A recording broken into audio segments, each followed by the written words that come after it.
So my first point is, um, someone should take the number 8 jersey from Szoboszlai. Okay, somebody put in a thought in his head that he's like Gerrard. He's not. He's not even close to Gerrard. But Gerrard said, put and again, other complaint I have is like we made Visa look like Messi, prime Messi, number 10 man. yeah, that's because of Soboslai. Like he just kind of Visa, he like if you take him like passing abilities. So like that three cannot work together. So that's what I am from the past season and from this game.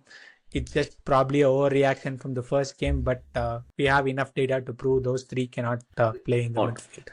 Sheik. Yeah.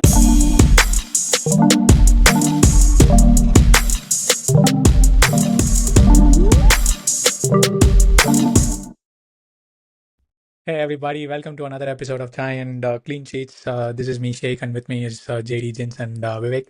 We are recording on August 24th, Monday, the weekend after our first Premier League game against Newcastle. We ended in a 2-2 draw, a last-minute equalizer, an injury time equalizer from Dominic Szoboszlai's penalty. And we are here to discuss the aftermath of that game and analyze the game, and then looking forward into the weekend for the Forest game. So before we get into the podcast on YouTube, so like always, do your thing with YouTube. Like us. If you have not subscribed, subscribe to us and comment on our content. And we promise we read every comment, and we'll try to do better and let us know what you like and what you dislike. So let's get straight ahead. So first, let me start with JD. Your thoughts on the game? First weekend, first game under Andoni Iraola, the first competitive fixture. It's the first Premier League game with the new manager. Putting into perspective, Hull City beat Manchester United, and then Manchester City required an injury time goal to win against Bournemouth, and Brentford smashed Spurs. So having seen all those results and how competitive the league is, so what did you think of our game against Newcastle?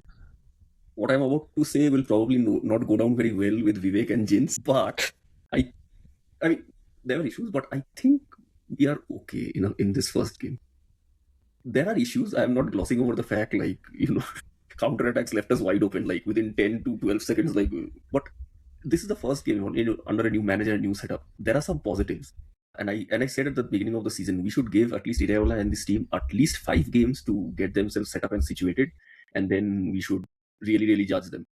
I already see Jins nodding his head and Vivek like pursing his lips. But yeah, I mean, Vivek went from we are going to win the title last week to sell everybody. So you can we'll get to Vivek when we get to him. So but I think like Iraola's press conference and everything, he was not overtly optimistic. I thought he was a bit optimistic in some places, but he was not overtly optimistic. But he was not pessimistic either. And I think we should definitely give him that space and everything.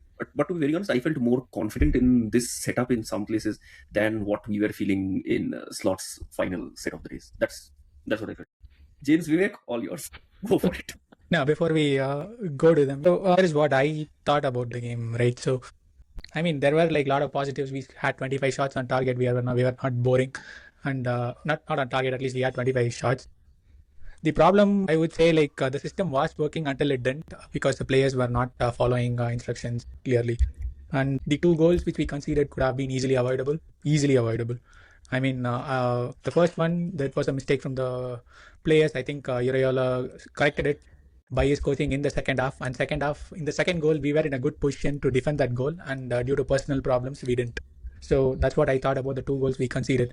And other than those 2 goals, and I mean, we were chasing the game towards the end after 75th minute. And that's when Newcastle created most of their other chances other than the 2 goals. And I thought we controlled the game well other than those transitions, and I think that will come with it's not something that's not fixable. It can be fixed using coaching, and that's where Iraola should earn his money. So yeah, hopefully that's my hope, and that's my thought on the game. We will get to the structural issues which we had and why. I mean, so I think start of the last season with the Slot, right? We started the same way. If you remember the Bournemouth game, Szoboszlai lost the ball and then they scored the goal. It was the same thing yesterday. Gravenberch lost the ball. Both the goals he lost the ball. And then it was opened up, and then so here's the squad is at least is top heavy. That's what I believe, and everybody thinks they are their main man, and that's the problem we have with the current squad. Everybody thinks that I'm going to do the things, and nobody is complementing each other. So that's the biggest problem, I think, and that needs to be fixed either through recruitment or through coaching. If somebody thinks they are too big in their head, then they need to be benched. So all these things will happen throughout the season, and that's what I believe Iraola is there to do. Yeah, Sheik, one more thing I forgot to mention that. A couple of things actually. I think Iraola also mentioned it's not a personal thing. It's like they need to be coached more, and like it's something they need to work out on the training ground. And Yes. I think that is one. And the second part is for the first goal at least. I think if Gravenberch had taken a shot over there, then the outcome could have been very different. It was a split moment decision that happened. So that's my take. Yeah, for sure. Like we can look at the goals. I mean, let's do this. You guys can see. We Yep. can. Yeah. Yep. All right, this is a great position for Gravenberch. Like Gravenberch is playing a pivot over here, right? He's the deepest midfielder in this position. This is like what 5th minute into the game, and you see where Szoboszlai is. He's right here, and Wirtz is right here. So this is what I'm seeing, that people are not complimenting each other when we were playing. I don't know what Szoboszlai is doing here, but when Gravenberch received the ball, this is a beautiful turn from him. This is what Gravenberch is known for, right? So he receives the ball. He bypasses Lewis Smiley like he's not there. So like he bypasses and gets the ball here. And this is where JD was saying, like, I don't know why he didn't shoot here. This is a great angle to shoot. If you're a midfielder and a right footer, the ball is on the right foot, shoot. The gap is there. And if you want to play the pass, there is an easy pass here to Szoboszlai. Yeah. I don't know what he saw here and he passed it right. I felt Sheik, it was a brain fade movement from him for a split second, like why he did what he did. But anyways. So this is the problem, right? So once he did that, our defense looked like this when he did that. So Gravenberch was here, Szoboszlai was here, and the ball went here. And all this guy has to do is like put the ball to Ursula here. And so even now, right? See, you have 4 people here and 4 people here. This is like should be an easy. If you have, this is what I meant by players not following instructions. Iraola instructions is very clear. You have to be here and you have to be here. If you are not here, this won't work. If Van Dijk had been here, he would have dispossessed Ursula, or made something or some foul over here and would have not proceeded. So this is the coaching issue I was talking about, which he fixed. So when we did the second goal, right? So this is the, again, I don't know what Gravenberch was doing here. He had the opportunity to pass the ball here to Rio, or take a shot, move and take a shot. He did an unnecessary back heel here. And then this is the position we were there in second half. And credit to Andoni Iraola, he fixed it. Like he put the man behind the ball, and then Szoboszlai covered for it. And this is a personal problem here. I don't know what Szoboszlai is doing here. Like instead of tackling and bringing them, he went past him and then gave the space to him. And I don't know why Van Dijk didn't go and stop him. So these are all like personal issues, not a coaching issue. Andoni Iraola fixed this, but again, we had this problem of a player not, reacting to it. So that's how we considered the 2 goals. I think both the goals could have been avoidable. And again, this could be fixed in the coaching, in the training ground. So that's what my thoughts on the game. And offensively, I thought we performed well. I mean, we got into a lot of good positions. I think credit to Gakpo, he scored the goal, but other than the goal, he was last season's Gakpo. Like he had like a lot of promising positions. Like he couldn't find Isak in like one position. Just one shot Isak had, which could have been a clear-cut opportunity for him. And and I don't have a problem offensively with us, but the defensive structures are there, and if the personal problems are there, and like Jins was mentioning, like the structure, the profile, the tactics, the structure, everything Andoni Iraola puts in works only if he has the right personnel. And either Szoboszlai and Gravenberch has to listen to his instruction and be the pivot and occupy the space, or if they want to show the talent, you have to play in some other position and not in the 2 position which they are expected to play. So that I will ask Jins his thoughts on the game, and then we'll move on from there. Yeah, I think what I was about to say, Sheik already covered. So this game reminds me, if I take the manager out of the equation, this game reminds me the first Slots game, like last season's Slots game against Bournemouth. The same way we considered the 2 goals. I think Anthony's Semenyo and the other one was a cross, like almost identical. Last season, Semenyo had from Bournemouth penalty box to our penalty box. He ran, and there was no one to challenge. I saw the same thing like today, like instead of the penalty box, the Ursula big entire thing. So I think it's all go to the same thing. What I keep saying, the same thing again. The midfield of Gravenberch and Szoboszlai, if you take them individually, they are good players. They're excellent players. But they cannot be like a double pivot because they don't have the discipline to be a double pivot. If you take the 2 goals that we conceded, both the goals, Gravenberch lost the ball near the penalty box. That is not the place where he should be in first place. And again, when he lost the ball, that is supposed to be Wirtz place, right? If your number 10, he can try to create and he can lose the ball. He knows that the double pivot is there to cover my faults. I am not 100%. I cannot be 100%. If you are a 100% passer, you cannot be a number 10, because number 10 is the player who takes risk, right? So he can be there in the penalty box trying to create something or trying to do something. And if he lost the ball, there are two of my double pivot to cover me. What is happening right now? To create a moment, to create any moment, right? We are having 7 players in opponent box, and majority of the time, if you see here, out of that 7, 5 of them are just waiting for something to happen. They are not involved. They are not doing one touch. They're just waiting for something to happen. The other 2 players are trying to do some risky passes and other things. Again, the same issues in the second ball. Gravenberch, he did some backflip, like I think he was doing some back heel or something. Again, in the penalty box, and most of the time, like the double pivot of Szoboszlai and Grav, these players are above or in front of Wirtz and Isak. Either a Sheik, they are trying to be like, if you take Grav, he's a good player. He can make his press resistant everything. But you are playing a double pivot role where you need to give the security in the midfield. If a player from the opponent comes all the way, I know like what Sheik said, Van Dijk has to go. Yeah, fine. But until and unless you have a double pivot, which cannot make these kind of risky games, because he knows that my double pivot is like in front of me. Ahead of I me, lost it. Yeah, they are ahead of me. If I do something crazy, that means only my defense is there. So until this is, I think the same issue we were seeing last season. The first goal, we had like a Bournemouth game, we had 7 players in the box. Same thing currently. So this is where I'm amused, right? You don't need 7 players to create a moment. You need only 3 or 4 players. That's your forward players. You have a number 10 and you have one striker, 125 million striker, 20 million number 10, and you have 2 wingers. Let these people create the moments. You don't need your double pivot to do that. So this again, it could again the same thing. This is like the personal issue. This is their mindset. They want to be like, I don't know whether they want to be the hero or whatever they are. The discipline is the problem. They are good players, they can play well, but the discipline is the problem. And that is where I saw like the issues. If you take Wirtz game, again, coming back to Wirtz game, around 60 minutes, right? He had a good game. But the problem is, like a number 10, you want to be the one who is creating the chances. You want to be the who is doing that magic. He's always 2 or 3 like behind it, right? 2 by 3 behind it. And he's not creating the other thing. But if you take Wirtz game alone, he is everywhere and he's playing beautifully and everything. But when it comes to number 10, I want to see the stats. How many chances you created, how many shots you take it, and how many assists you have given. And the one other major concerning, I think we already discussed, is about the fullbacks. Our 2 fullbacks is the worst players. They cannot cross, they cannot defend. I don't know what is going on in their head. So we always say we need to have a life like a beyond Salah, right? But I think we missed the point that our most important players were Trent and Robo, and we failed miserably in replacing them. We both got Kirkis and Frimpong. They are, I think, the top 6 like the worst fullbacks we could have. We could compare with Man United, but like apart from that, I think these are the worst players that we have. So we have like major issues. Now, again, nothing on Iraola. This is his like 5th game, including the preseason. So he cannot understand put his ideas into it. But either we need a different mindset of players. At least one. We are not looking again a CDM, but a player who is more focused on defensive.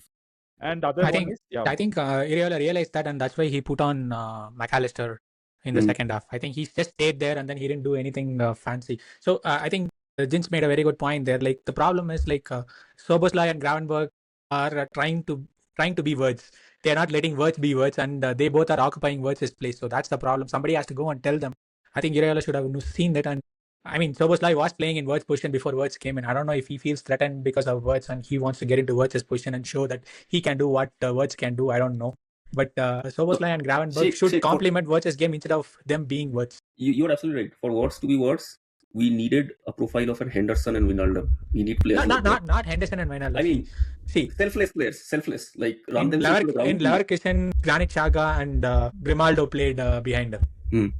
So they are not Henderson and Wijnaldum. I don't think they are better than Henderson and Wijnaldum. No, what they did was like I'm talking the selfless part. I'm talking the selfless part. Xhaka will be selfless. He will not go and try to steal, like, let him that kind of stuff. Yeah. So that's what I've been saying. Like, we don't need a defensive midfielder. We just need a midfielder who can stay at the base of the midfield and then cover the space, stop transitions, and then who can pass. So I am so mad about. I understand Gravenberch, like that's his game. Like he gets the ball, he's press resistant, like he carries the ball and things like that. Carrying the ball will only get to some places. Like the passing value of a player is better than the carrying value of a player. That's what I believe in. So football is a passing game, not a carrying game. this is a cliche saying, this is the thing, ball travels faster than you. So you have to have a better passing talent rather than a carrying talent, and Gravenberch is the worst passer in the midfield.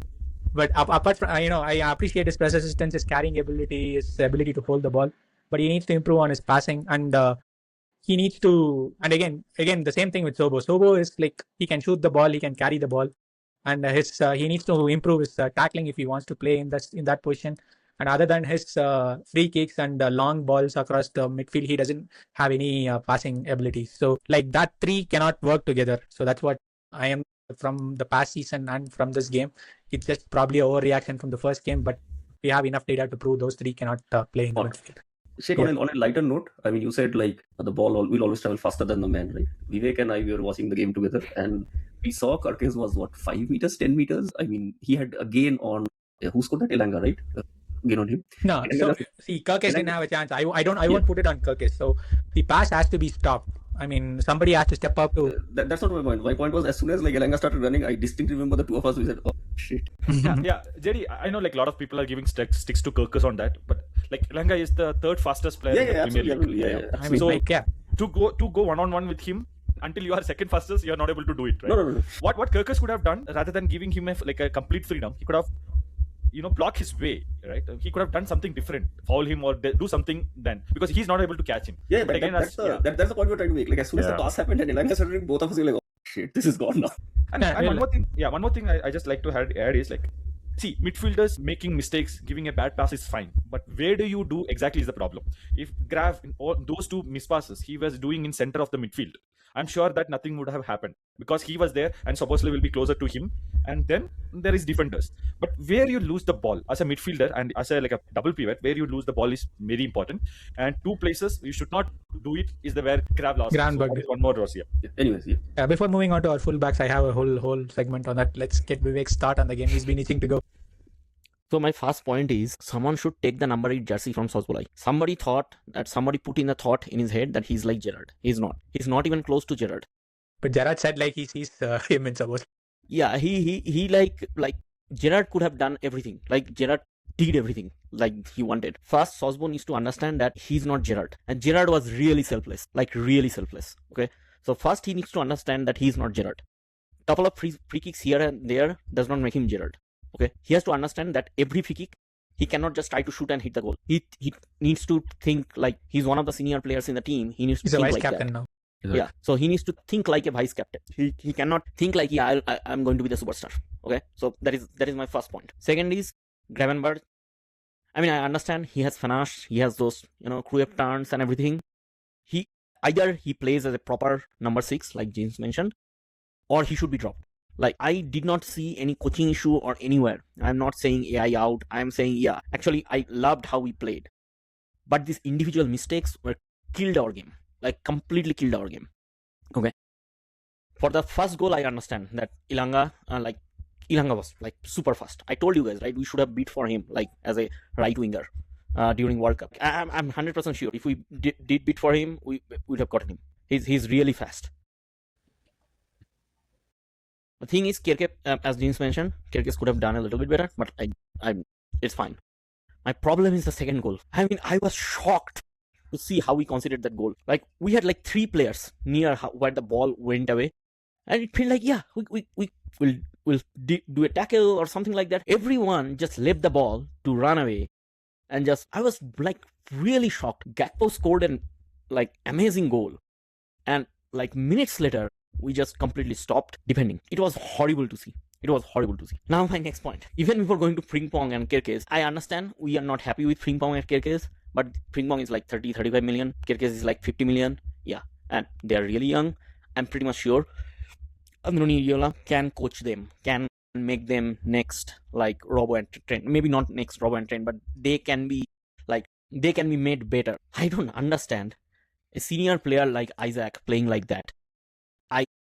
I have no words. Like, he did not pull any players with him. I did not see any kind of involvement from him. Yeah, it is quite possible he did not get the ball. He's not Ronaldo. He's not CR7 that if he did not get the ball, he'll just stand there and waiting for the ball, right? He's not 41 years old. He's like 26, 27. He could have made the defender's life a lot more tough by running around, by taking places, by like always being involved in the game, and that way defenders would have been had a trouble, like really tough time to mark him or try to. Then that will create space. Football is all about creating space, like Sheik, you mentioned, right? It's passing the ball, right? Similarly, football is all about making spaces. You need to make space for others. If you are not getting the ball, it is fine. Try to make space for others. Run around. Try to make, like, confuse.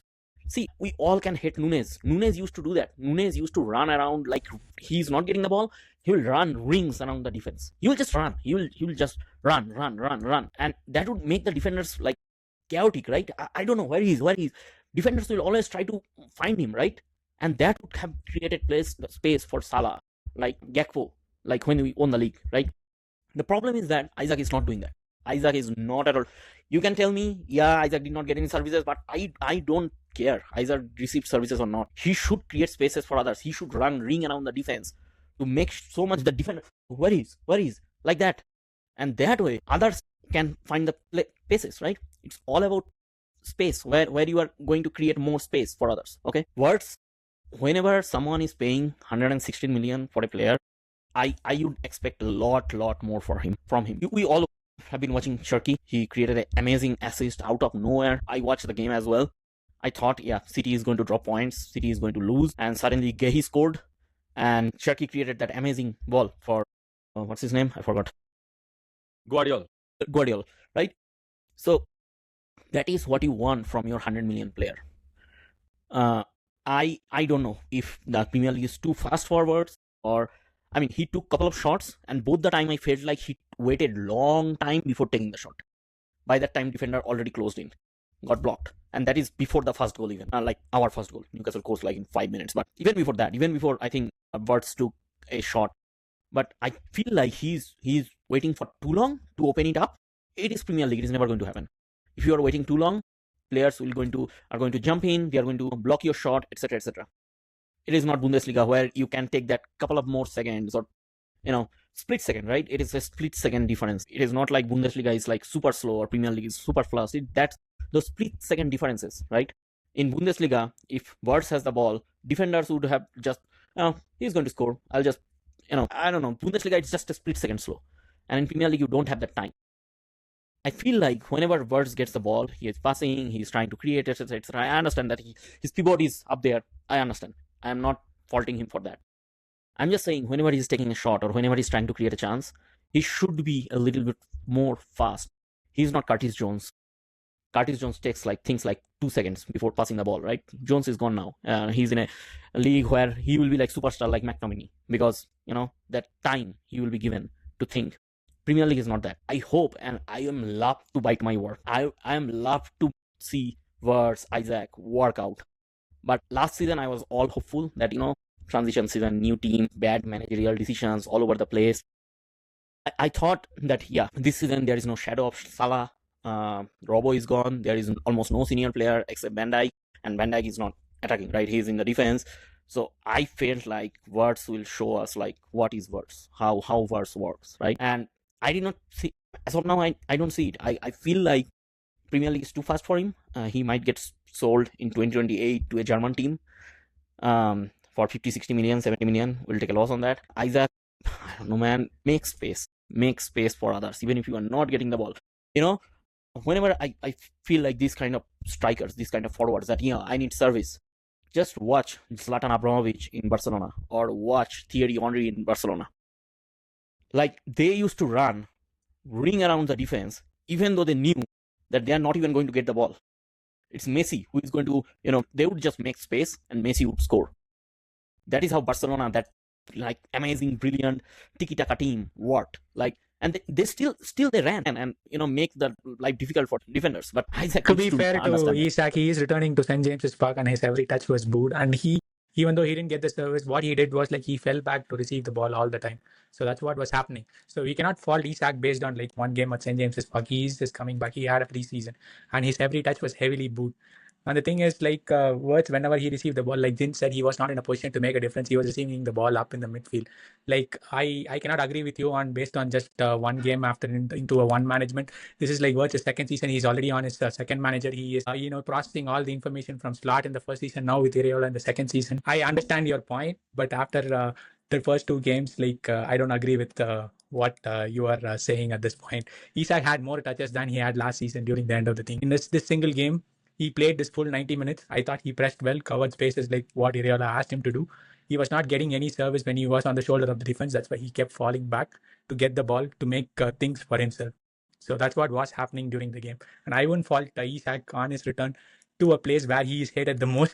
He was booed, like every touch, everything he was booed. And every time he had the ball, Newcastle players had the extra intention of going to him. They even like made 2 bad tackles on him, which resulted in yellow cards. And yeah, he was trying to make space for the wingers, Gakpo and Rio. I thought he played well. I'm not about saying playing well. That is my point is, like, I understand. I mean, if Kerkez has a bad game or Frimpong has a bad game, they're 30, 35, 40 million players, right? I expect always more from a 100 million player, and I can understand. But right, a 100 million player who is playing his second season this is like his second manager in his second season, right? So he's taking 2 completely set of different instructions from his first season to second season. So if you want him to, not listen to what Iraola is trying to do on his own, then he won't get into the team. So he has to follow what Iraola is trying to tell him. So if and I thought he played according to the tactics. I cannot say the same for Gravenberch and Szoboszlai. At least Wirtz and Isak played until they were Wirtz was replaced to what Iraola was asking them to do. I mean, to Jin's point, I would say drop Sosbo at this point.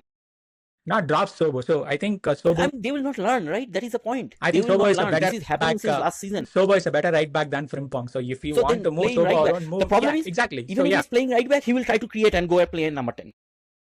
No, that's again like if he has to listen to what Iraola is trying to say, and I think he came out and said like he's trying to process the information after there was a post-match interview of Szoboszlai speaking to one of the things, and he said like he respects Iraola and he wants to play what he wants from Iraola. So if Iraola wants to move him to right back, he will play right back there, and I think he will do a better job of being a right back than whatever Frimpong is doing at this point. And I feel like if we are not going to sign another midfielder in this window, it has to be Trey and McAllister. That will be a better combination than Gravenberch and I agree.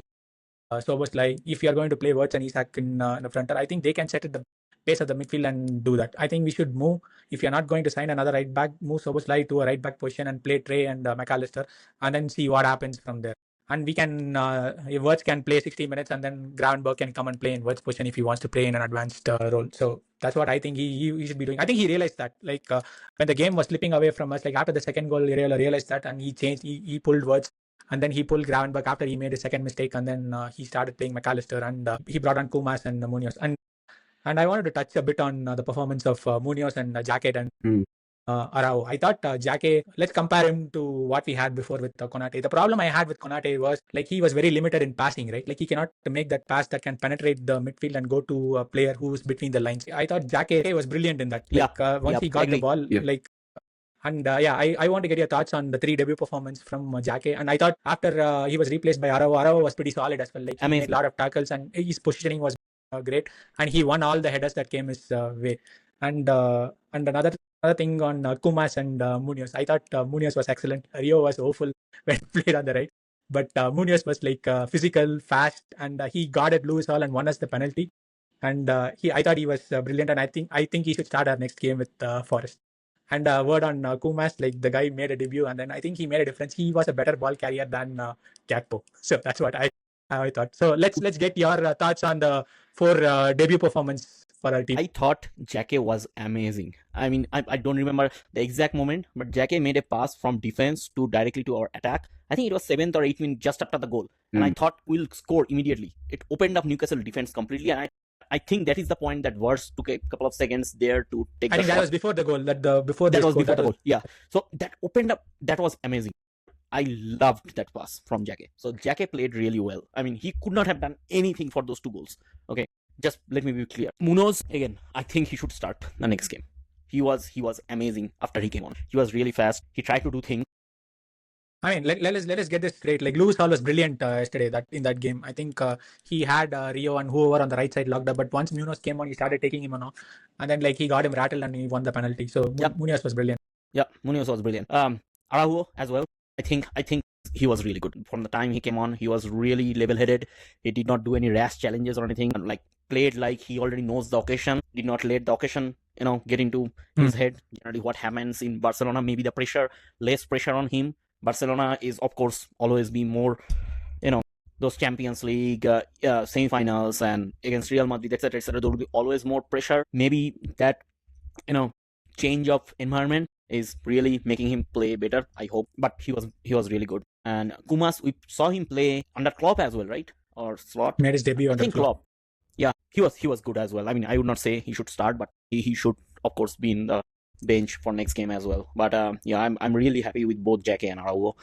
I hope it continues, and I hope he get his contract and deal after this season. But yeah, so far so good with the new players. Any thoughts on Munoz? Munoz was amazing. Rio, I mean, he looked like a fish out of water, to be very honest. He looked uncomfortable on the right Yeah, wing. yeah. I felt pity for that poor guy. I said, like, just move him or something. Anyways, it's not on him, to be very honest. But Munoz was amazing, man. He was amazing. He ran, he was physical, he was pushing. I mean, you guys mentioned all of those. He was amazing. I would start him. Jacquet, yeah, similarly. Some of those passes were amazing. Like I was doing, maybe for the second goal, he could have been a bit more like pushing me. I say maybe because I don't know what vision he was seeing, like what he was seeing and everything. But on television, at least, like maybe he could have. But other than that, I think he was fantastic. Kumas, I mean, yeah, to be very fair, they will have patches of good games and bad games. They will always remain on the fringe and everything. So, yeah, if they have a good game, then it's a positive for the side. Let me put it that way. And who else is there? Our fourth one? Oh, Araujo. I think Araújo, and I mentioned this earlier as well, he's playing with a lot of freedom. What Vivek mentioned, that all the pressure from Barcelona, the fans and everything, that's not there. Over here, he's on loan. He has got nothing to lose technically. He just gives his best shot, he plays, and then he's done. I see pictures of him on Instagram with McAllister drinking mate and all those things. So, I mean, what has he got to lose over here? But he had a good game. I honestly think if we are not sorting our right back situation, then, I mean, to be very honest, maybe Araújo might be a better bet on right back than, what we have right now. Yeah. Right. And I will give the final word on the signings to Jins, the new signings. No, as you guys mentioned, that all like four debuts was amazing. Munoz, right? He made the difference. Yeah, I also felt what JD felt like. Please, Rio, someone take him out. Or if we really let 5 more minutes, I'm sure he would have started crying out. Yeah, he looks like a fish out of water. But yeah, Jeremy, I like it. His passing, like good passing, is good.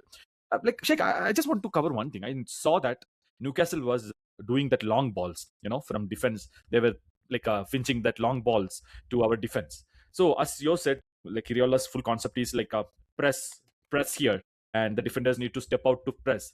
But I think there was one incident when Alisson has to come out and kick the ball, and luckily it was with Visa. He hit it out, or else it would have been a goal. And I saw that we had like two tall defenders, Jacquet and like Van Dijk, but still the ball, like they were not comfortable. So what was happening and what should have been done? See, passing ways, Araujo, Jacquet, all did good. So I saw somewhere like the Newcastle was trying for the long high balls, right? They were kicking it high from the midfield, from the defense, the CDM, everybody. They were trying the high balls, and being the tall guys, Jeremy and Van Dijk, they doesn't look comfortable with the long ball, and Alisson has to come out. One incident. I was just one incident, right? But not one incident. There was a couple of incidents where the long balls were coming up. So if Newcastle can do it, imagine what Everton could do it. So how do so I thought like the percentage of duels won by Van Dijk and Jacquet was like in high 80s. I mean, there will be one or two they missed, but I think that's bound to happen in a game.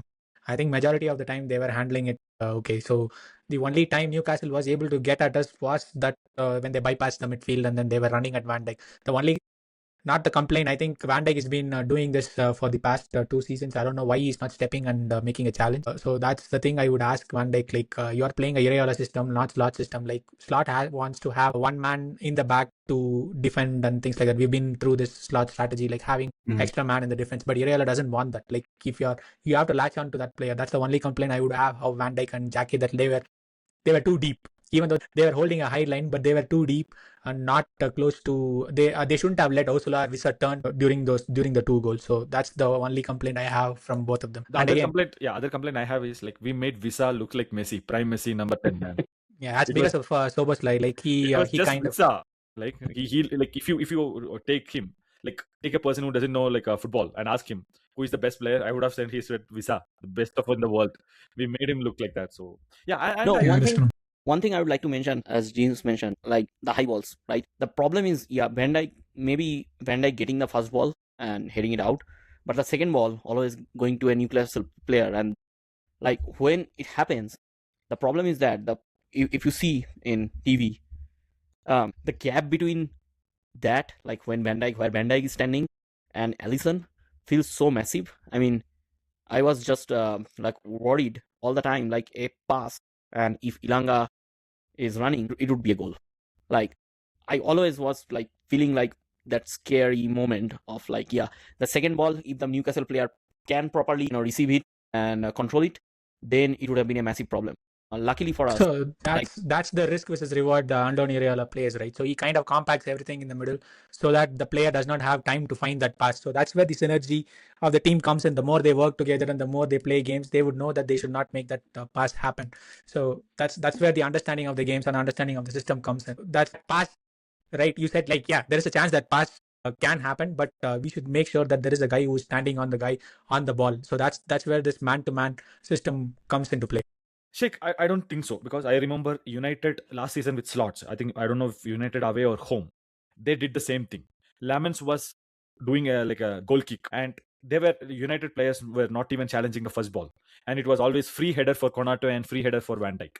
But once they head it up, everything falls into Casemiro or Bruno, and they started the game. Same thing what Vivek said, the same thing. There was Vivek is saying complaining about the space between Alisson and our backline.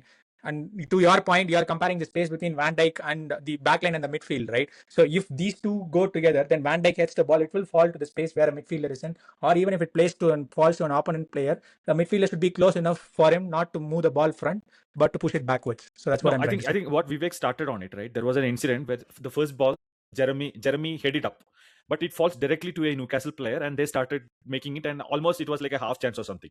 So like a lot of times this happens. The opponent players are not even trying for that first, because it is Van Dijk and Jeremy. But the second balls, they always get it, and they are in a good advanced position than our odd players. So I don't know whether it is like again personal issue or tactical issue or what is happening, but this is prominent even in the first game with Iraola. Yeah, again, that needs to be fixed in the training center. So yeah, the one point I want to touch upon is like so this is how slots started the last season, right? Like if I don't know how much you want to wipe it from the memory last season, but let me just give a refresher on what happened last season. So we started like this, like, okay, gung-ho, everybody attacked, like 7 people in the box. And then that's how we played the first 5-6 games. And then people started figuring it out. Oh, they're all in the middle, and then one pass behind Salah, and everybody can attack. And Forrest scored 3 goals at Anfield. Farah scored 3 goals at Anfield, and then PSV played us out of the park. And then what Slot did was, okay, he realized that he has an unbalanced squad, and then like he has a top heavy squad where everybody wants to attack. And what he did was like he started playing Frimpong as the right wing, benched Salah, and then started defending deep, and then made us absolutely boring till January. And then he realized everybody is complaining, now we are boring, and we need to get some points. And then he started playing a little bit expansive again. And then towards the end of the season, he lost all the games, and by hook or crook, he finished fifth, the 60th point. Now we completed this circle, and then we are back to the same point again when we are starting this season. Now the complaint I have is like I said last season, it was not Slot's problem. It was the thing he was left to deal with, and then he dealt with in a way he saw fit. And then we went all attack, and then like we pulled back, made us boring, got some points, and we all said, okay, we are playing boring. We have 0-0 and 1-1 draw is not good enough. Then he started a little bit, and then like towards the end he lost it, and the things like that. And Iraola has inherited the same problem. The problems have not gone away, and we have completed a full circle and then started again this season at the same point. So how do you think Iraola will solve the same problem? Will we go through the same cycle of him trying to go gung-ho and then pull it back, and where he can fix it? Like, I mean, like, compared to last season, players were a little bit better. They were kind of position aware and things, like little bit position aware, not like I would say like 100%, but they were aware of situation. I saw in second half they were able to hold their position, and at least for the second goal they were in good position to defend it. But where does Iraola go from here? Like I still feel Hughes has done a bad job in a 2.5, 2 and 2-3 quarters of a window he had. I mean, the squad, the direction of the squad went from balanced to hugely unbalanced and top heavy.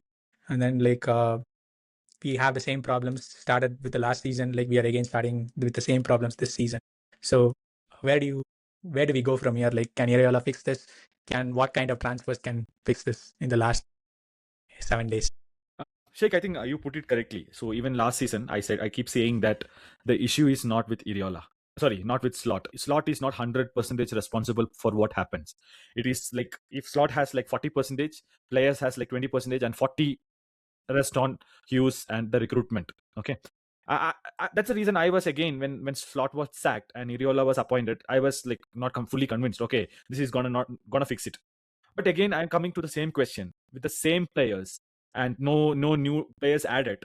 How do you think a manager can change it? That's what I want. Xabi Alonso, at least he will come up with a different plan, different structure. He could reuse a couple of his old players. He could have done that. But when they appoint Iraola, I thought, okay, now they are going to support him with transfers. And again, I'm all seeing the entire like a transfer window. We are being chasing Barcola, and majorly we are missing the other Okay, side. so yeah, I'll put it this way. Let's assume we get Barcola and probably let's assume we sign Minte as well. Let's say we sign those two players. I still feel we are a top heavy squad with the squad is still unbalanced, right? Yeah, Jins, I just want to put that to you. Yeah, no, same thing. So again, we are changing the attackers. I know Slot was saying that last season our issue was we didn't had a pacey wingers, but I don't think so. Just these two will help our situation. I'm just worried about Iraola. I know like we appointed him, but he was not heavily supported by the recruitment team. And also we lost Jones. I know people keep saying that Trey can be a replacement of Jones, but what I see, at least we need one of that defensive minded midfielder. We need that and a proper right back. Until these two things are there, I don't think even Barcola or Minte can help us with any of these things. I am worried about Iraola, where we can go again the same thing. Now the first game, like a basketball game, how many games Iraola can go basketball game? And there will be some teams, they will find it out and then they will start tackling this of Iraola's strength. And when things are not going right, I don't know how he's gonna change. He might change to what Slot did previously. But again, unless this has been supported by the recruitment of 3 or 4 players, I feel that we could go back to the loop again, what we did with Slot. Yeah, top heavy for sure. I don't know if solving Barcola solves. Once again, assuming that Gakpo stays, but I saw news that Gakpo is being chased by a whole bunch of different clubs and everything, so that's a different issue. But no, see, I still maintain the position. Gakpo is like at best a Europa League player. He is slow and he still is all that. If he wants to play, he can play through the middle. He could be a backup to Ekitike and Isak. Other than that, I don't see a need for Gakpo in the squad if he gets 70 to 90 million. But Ekitike is out till Christmas, right? Ekitike is out till Christmas break. And Isak, I'm sure he had a full preseason and he played his first 90 minutes and everything, but I'm not sure he can continue playing all games until Ekitike is back. So JD, if we sign Barcola, then we will have Barcola, Gakpo and Rio in the left wing.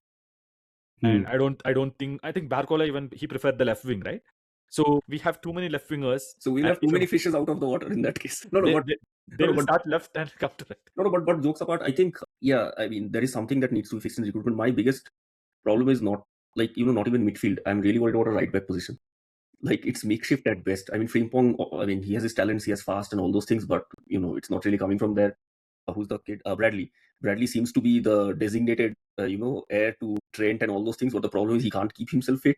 So he can't really play. So what do we do over there? We talked. I think it was you or Sheik touched a little bit upon Szoboszlai moving down to the right, the right back position and all those kind of things.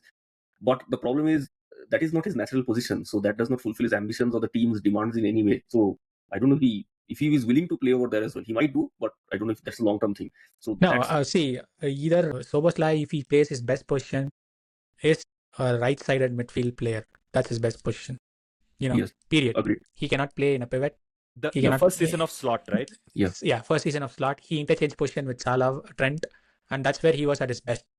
Now we went and bought Wirtz. So Szoboszlai wants to be Wirtz, and Wirtz needs to find a position. When Szoboszlai and Wirtz are playing together, they cannot play in the midfield. That much I am sure. Szoboszlai has to play right back for Wirtz to play in the midfield, or Wirtz has to move to the left wing, but we have so many left wingers. I don't think Wirtz is going to play there. Tell me one thing. Sorry to interrupt. One question I have, Sheik, I understand. Then why, after so many mistakes, AI did not pull out Sosbo rather than he subbed out Wirtz? I did not understand the decision. Because Szoboszlai is an athlete. Like for Andoni Herrera's system to work, your midfielder has to be able to cover large parts of a football field. That's why I'm saying like a specialist defensive midfielder will not help because he cannot cover a huge part of the field. The reason Gravenberch and Szoboszlai are starting for Iraola is because they both are athletes and they have unbelievable recovery speed for midfielders, and they can cover like huge part of the field. So that's why they are starting for Iraola, and that's why Iraola likes them, and that's why Szoboszlai will always play. So, Sheik, one thing, like we keep talking about like the issues and everything, open midfield and everything. The double pivot, since I think you mentioned, right, the double pivot, Gravenberch and Szoboszlai and everything. There could be this possibility that we are getting, Barcola and MY, or we get rid of Gakpo, or whatever the situation might be. Is it possible that Iraola is thinking along the lines of moving back to, I guess, slot first season, like Gravenberch as a pure number 6 or something like that in front of the defensive line, give Szoboszlai the freedom to do what he wants and keep it. He's an athlete. He will run. There is no doubt about that. With the freedom to do whatever he wants on the right side of things, Gravenberch is covering the defensive line and, just hold back. The wings are there. We have Kerkez and I guess Frimpong running on the sides. So Gravenberch access that. When I was looking at the transfer rumors and everything, I felt that could have been a possibility. Return Gravenberch to that and ask him to hold off on his attacking instincts. But no, so here is the problem with that, JD. So first season of slot, you're forgetting the more X factor, Mohamed Salah. Yeah. Along with Trent. Yeah, along with Trent. So basically, Salah carried the team to the title. Okay, and what Slot did was that season he did not do anything special. He said, "I will maximize Salah. Everybody protect Salah when he loses the ball." And they all did that. Sobo did that. Gravenberch did that. McAllister did that. Even Gakpo and Luis Diaz, they fall back and make it a 4-5 and let Salah roam around over there. The same thing is not happening for Wirtz in this team. Okay, so that is the problem. Salah, being a senior pro, was able to demand that respect and let Szoboszlai, Gravenberch, hey, I am the big dog here, cover for me. Salah demands that respect. Wirtz does not have that. Isak does not have that. And somebody needs to tell Gravenberch and Szoboszlai, this is your job, protect them. And they have to get that in their mind that they don't have to make things happen. Let Isak and Wirtz and Barcola, whoever is front of them, make things happen, and then you just protect the back line. So and I think Iraola might be the man for the job, because just listening to his interviews and his talking and everything, he clearly says like this is a training ground issue. He never mentioned like this is like someone played better than me or he said this is a training ground issue. People have to understand what your role is. You don't go and try to become a hero. You don't win your games by yourself. Even Messi does not do that. So I as I said at the beginning of this session, I'll still give Iraola and the team 5 more games to really figure out what is happening and everything. Yeah. One more thing. Yeah, sorry. One more thing, JD, what you said, right? If Gravenberch is moved into proper number 6, then you need a two midfielders. That will be, but Wirtz cannot be doing that. So Wirtz can be either a proper number 10. He cannot be a number 8. He needs to be a number 10. If you have a number 6, then you cannot have a number 10. So that's what, even if you take Klopp season, right? He had Fabinho, and other midfielder he had was Wijnaldum or Milner and Endo. So that needs to be a working horse to have this 3-man defense work. If you have a number 10, then you need to have a double pivot. So again, why Klopp did that number 6? Because his creativity comes from the wing backs, Trent and Robo. Now we lost Trent, we lost Robo. So there is no wing backs. So actually number 10 needs to be making the chances. So I don't think with Wirtz we are never going to that 4-1-3. Yeah, 4-3-3. Yeah, 4-3. 4-3-3. Basically 4-3-3 will not work out. Yeah. So the question.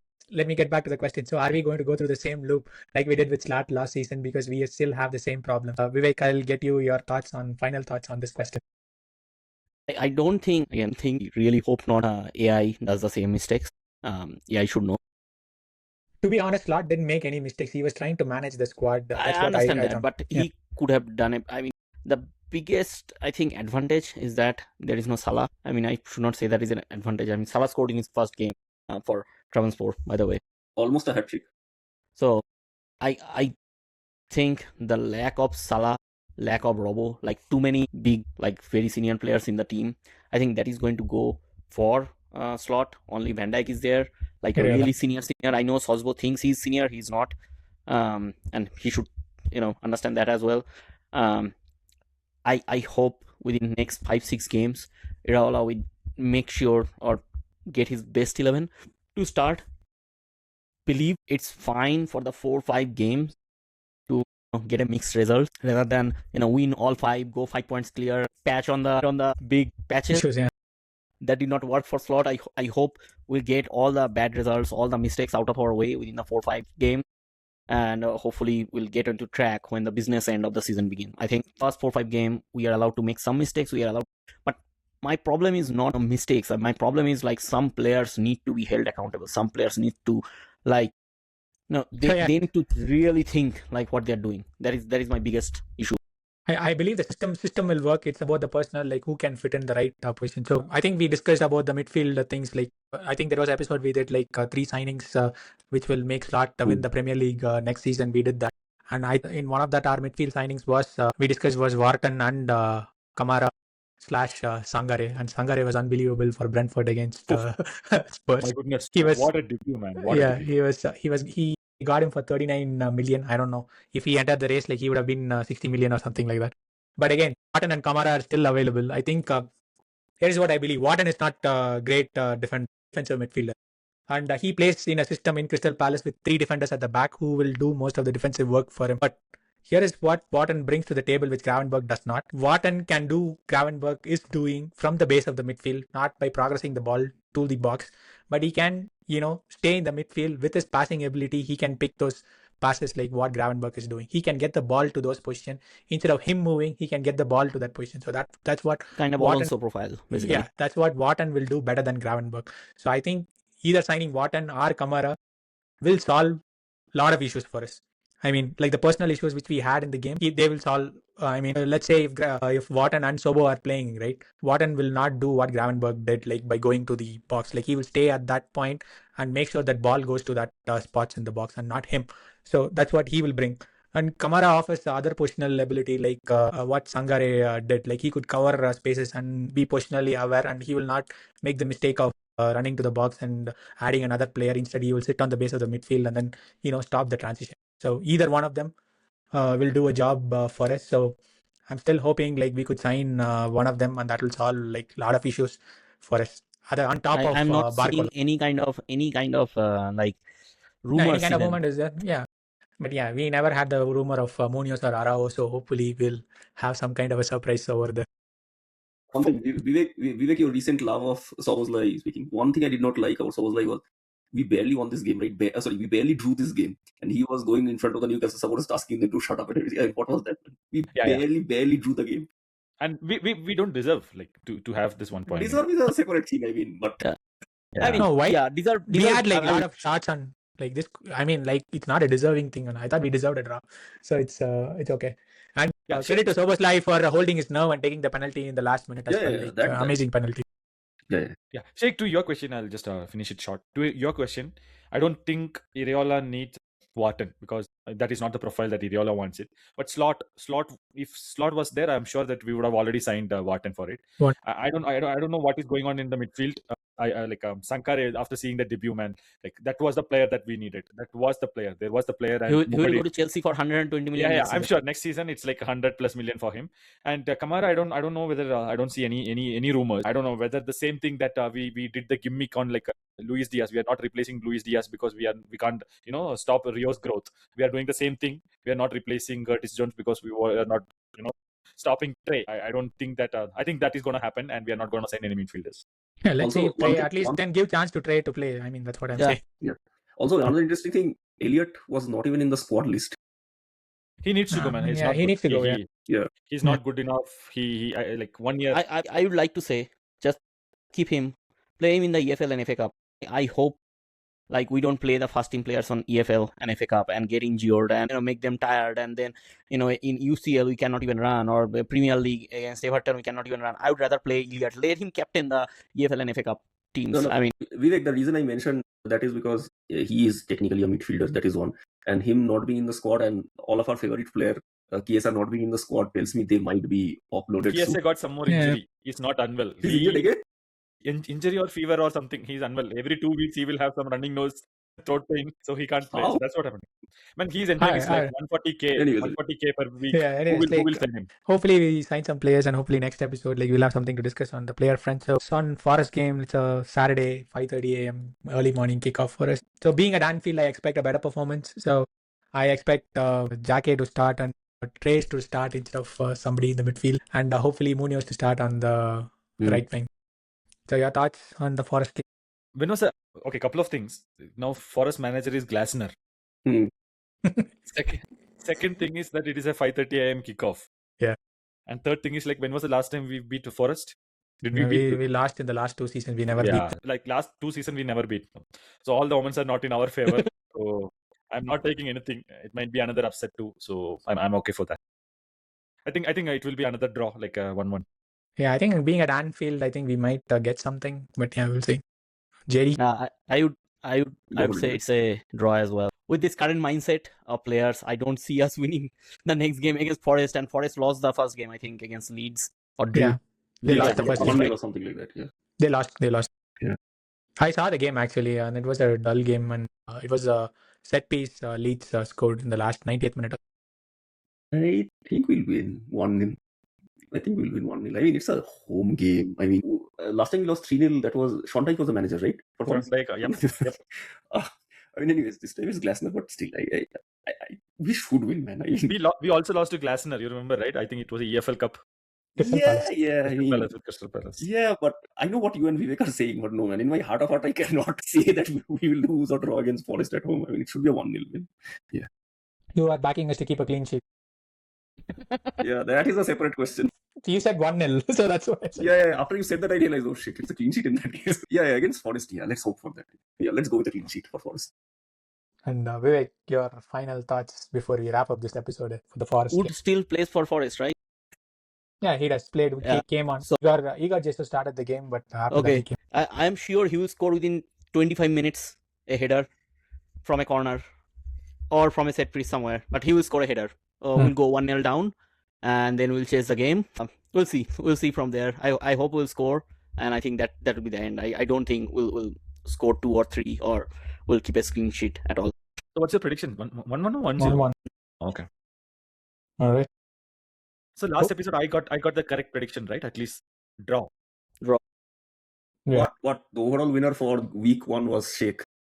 Wow. Yep, I can pull up the stats. Sheik got the most predictions correct, or close. Like like how I modeled it is, you get 3 points for. Let me pull it up actually. Yeah, you get 3 points for what do you call that? For predicting the exact thing, the scoreline and everything and the results. You get 1 point for the correct result. So the scoreline, whatever the scoreline, and obviously you get nothing if you did not do anything. Sheik predicted correctly 3-1, 2-3 with the correct result, and 2 with the exact scoreline. So he's our leader after week 1 on predicting and everything. I am dead last. Who is the last? I am dead last, and I think Vivek is number 2. I'm second. Yeah, Vivek. Oh, Vivek keeps checking his score. So yeah, Vivek is number Yeah. I'm in 7 points. I'm just 2 points behind Sheik. But you are also only 1 point ahead of Jins. So you need to see it that way as well. Cool. I think that's a wrap from us. So again, like and subscribe to our channel. Keep your comments coming and your thoughts on the Newcastle game, and let us know your score prediction for the Forest versus Liverpool game. So that is it from us for this episode, and hopefully we will join you again in another episode of Giant Clean Sheet. Signing off as JD, Vivek, Jins, and myself, Cheerio.